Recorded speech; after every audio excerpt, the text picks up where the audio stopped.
Hello, bonjour! Maintenant, je vais vous enseigner comment faire des barres de mesquite. Mesquite, c'est une fève qui pousse dans les arbres qui sont à la limite du désert et de la terre arable. Dans le sud des États-Unis ou peut-être du côté mexicain. Mais enfin, c'est une bine, une fève. Bean, c'est en anglais. C'est une fève qui pousse dans l'arbre et cette fève, elle est tout simplement transformée en une farine, comme ça ici. Et puis, on peut l'utiliser pour faire des desserts qui sont crudivores. Vous pouvez l'utiliser aussi pour faire des muffins, des choses comme ça. C'est une saveur qui est vraiment bonne. C'est génial pour faire des lattés. Alors, on ajoute dans le lait et puis on fait mousser le lait, réchauffer le lait, faire un latte. Ah, c'est délicieux! OK, alors on y va, c'est très, très simple. On commence, on utilise notre robot culinaire d'abord pour faire la croûte. Alors, tout simplement, en robot culinaire sur notre balance, on utilise le couteau qui est en forme de S sur notre balance et on met le tout à 0. Et on ajoute 50 g de noix de Grenoble qui ont été activées et déshydratées. Et 50 g de noix de coco râpée et sans sucre ajouté, parce que parfois ils ajoutent du jus de pomme. C'est vraiment pas nécessaire. Vraiment pas nécessaire. Et c'est mieux d'avoir la nourriture complète plutôt que d'ajouter comme du jus. On n'a plus la pomme, on a seulement le jus. Alors, c'est mieux la nourriture complète. Et on ajoute 60 g de dattes. Et puis, je vérifie mes dattes, m'assurer que je n'ai pas des pépins. Oh, parfait. J'ai la quantité dont j'ai besoin. On met le couvercle. Voilà. Je le mets ici au centre pour que vous puissiez bien voir ce qui se passe. Et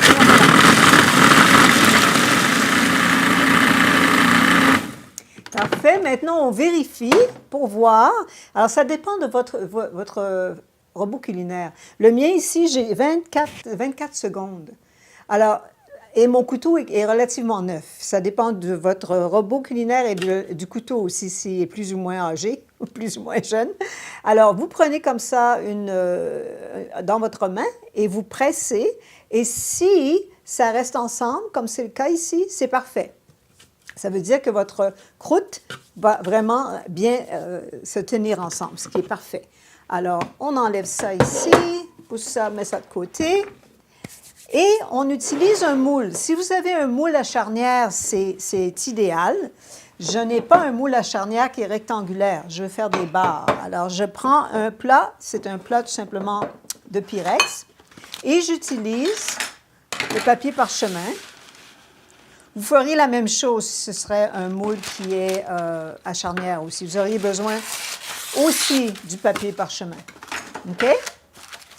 Alors, je mets tout simplement dans quelle direction j'étais là. Je crois que c'est comme ça. Alors, vous, tout simplement, relevez les côtés un peu. Voilà. Seulement pour aider le papier. Et aller dans chaque coin, dans les 4 coins. Là, je mets mon doigt ici dans un coin et je forme un pli. Et le papier peut, comme ça, aller sur le côté. Je fais la même chose aux 4 coins du contenant.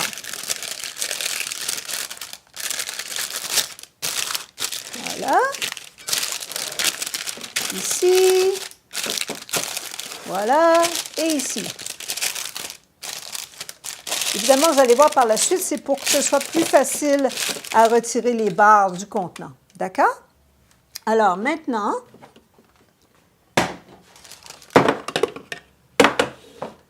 je prends tout simplement ce qui est à l'intérieur ici. Donc, la croûte qu'on vient de créer avec notre robot culinaire. Je mets le tout dans le plat ici. Distribuez également, vous pouvez sentir peut-être plus avec vos mains. Ensuite, j'utilise une cuillère pour le riz. Je presse avec la cuillère parce que si vous pressez avec vos mains, avec votre main, la température du corps, ça colle. Ça colle un peu sur nos doigts. Alors, je commence comme ça avec une cuillère pour le riz et je vais terminer avec l'envers de ma main ici. Pour presser encore plus, pour que ce soit bien compacté. Alors, quand vous allez couper votre beurre, ça va vraiment rester bien ensemble, la croûte, là. OK? Parfait. Voilà, c'est tout simplement comme ça. Notre croûte est faite. Notre croûte est prête. OK. Alors là, la prochaine étape, nettoyer un peu ma table. Voilà. Je vais mettre de côté mon robot. J'amène mon mélangeur, que vous puissiez bien voir. Encore là, évidemment, j'utilise ma balance. Hein? J'utilise toujours ma balance pour faire les recettes. C'est tellement plus simple. Parce que vous pouvez... Première des choses, vous n'avez pas à poser des questions. Est-ce que c'est des dattes coupées en dés, tassées, etc.? Bon, c'est par poids. Et puis, c'est facile à multiplier si vous voulez faire double ou à diviser si vous voulez en faire moins. Ça rend les choses tellement plus faciles. Alors, on commence avec du sirop de dattes. Sirop de dattes, c'est tout simplement la même quantité de dattes et eau. Alors, je mets 160 grammes de sirop de dattes. Et comme je vous dis, d'abord, faites-le comme je vous l'enseigne. Par la suite, vous pouvez changer les choses. Moins sucré, plus sucré, mais faites-le exactement comme je vous enseigne au départ. Ça, c'est important. Ensuite, on ajoute de l'huile de noix de coco qui a été rendue liquide. On ajoute 60 grammes. Je me retrouve à 220. Voilà. On y est presque. Ensuite, nous avons besoin des noix de cajou qui ont été trempées. 240 grammes. 220, 240 me donnera 460. Oups.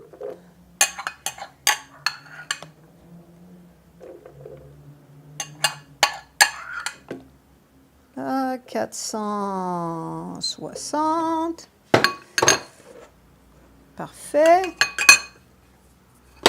Ensuite, nous ajoutons 2 cuillères à table d'eau.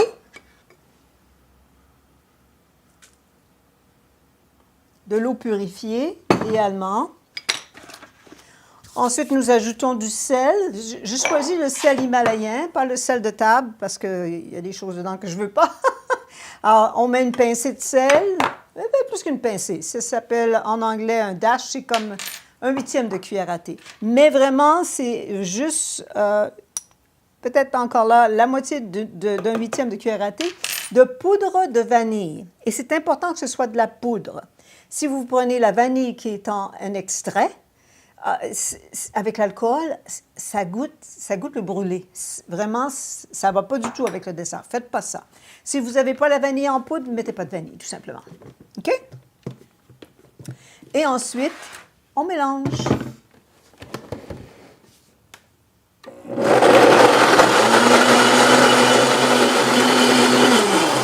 Parfait. Alors, on mélange et ce qui est important, c'est d'obtenir une consistance crémeuse. Parce que c'est ça, ça change vraiment lorsqu'on mange, lorsqu'on l'a bouché, la texture qui est en bouche. C'est important que ce soit crémeux. Alors voilà, c'est tout crémeux, c'est merveilleux, c'est parfait. À nouveau sur la balance. Et on ajoute 40 grammes de poudre de mesquite.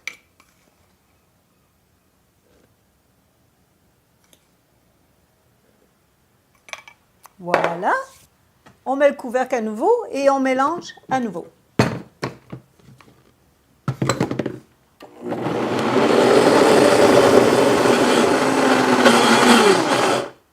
Parfait. Hein? Et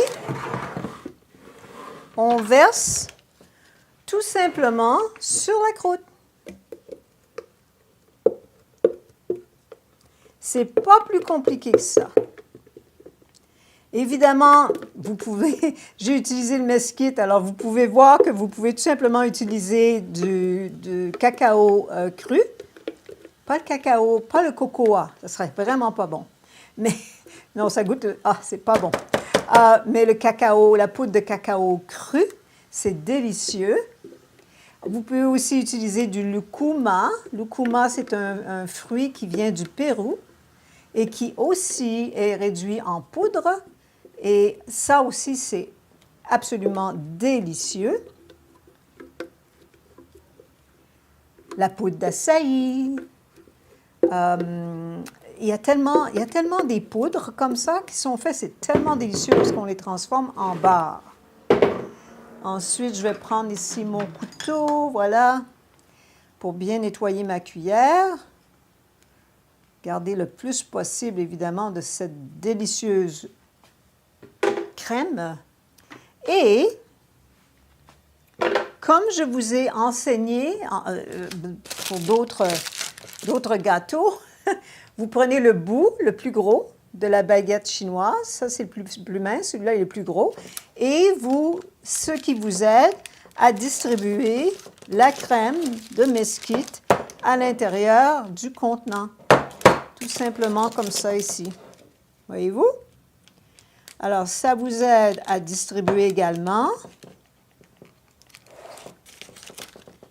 sans que vous perdiez de la crème qui va trop sur le papier. Vous pouvez vous imaginer que ce serait beaucoup plus difficile d'utiliser une spatule ou quelque chose du genre. Alors, de cette façon-ci, c'est très simple. Voilà.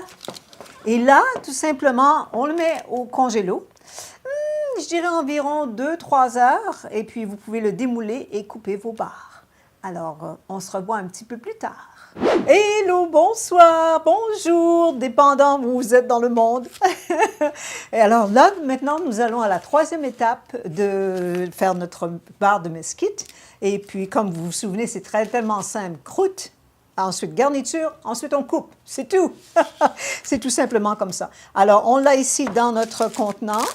Vous soulevez tout simplement le papier parchemin comme ça pour enlever les mesquites contenant ici du contenant de verre. Ensuite, vous dégagez le papier parchemin et vous retirez du papier parchemin comme ça et vous coupez.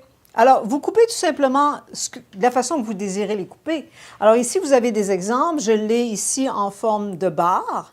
Alors, c'est tout simplement comme une forme de barre. Vous pouvez couper la grandeur que vous désirez. Ici, c'est en forme de carré. Attendez que je vous présente le dessus, là. Voilà, en forme de carré. Et encore là, la grosseur que vous désirez. C'est un carré quand même ici qui est assez gros quand on le regarde. Ensuite, vous avez des bouchées. Vous pouvez aussi le faire en bouchée. Ça dépend de qui vous avez comme invité ou de la façon que vous aimez le faire. Je dois vous dire par contre que même si c'est congelé, c'est délicieux. Alors, il y en avait qui me disaient, je disais à mes clients, mais congelez-les, à ce moment-là, vous allez en manger moins. Puis là, ils me disent, mais non, c'est délicieux congelé. C'est vrai que c'est délicieux congelé. Enfin, vous choisissez la grandeur que vous désirez. Mais là, je vais vous montrer un truc. Comment les couper pour pouvoir... et c'est le même truc avec les gâteaux aussi, c'est la même façon. Alors ici, dans le cas des barres, je veux tout simplement les couper, que ce soit... J'en aurai 6, ce sera à grandeur pratiquement égale. Alors, comme ça ici, voilà. Et votre couteau comme ça, devant, derrière. Voilà. Et j'ai un petit peu de croûte sur mon couteau. Alors ici, je vais vous montrer... Vous prenez votre torchon, vous mettez votre couteau et vous retirez comme ça ici pour le nettoyer. OK? Et de cette façon-là, vous n'avez pas des graines de la croûte sur le couteau. Alors, tout simplement comme ça. Je vais tasser ça un petit peu ici, pour que ce soit aussi pris en caméra ici au-dessus de moi. Et on nettoie le couteau, tout simplement comme ça. Et ensuite, je vais tourner dans l'autre sens. Là, j'y vais à l'œil. Et on coupe.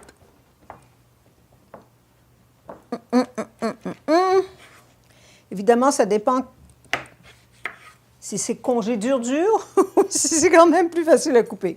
Voilà, alors ça garde justement, c'est ce que je voulais expliquer pour garder le couteau propre. Et voilà, c'est tout simplement comme ça. Comme je vous dis, vous les présentez de la façon que vous désirez. Mais souvenez-vous, c'est délicieux, c'est nutritif et la réponse pour votre bonne santé, elle est dans votre assiette. Bon appétit!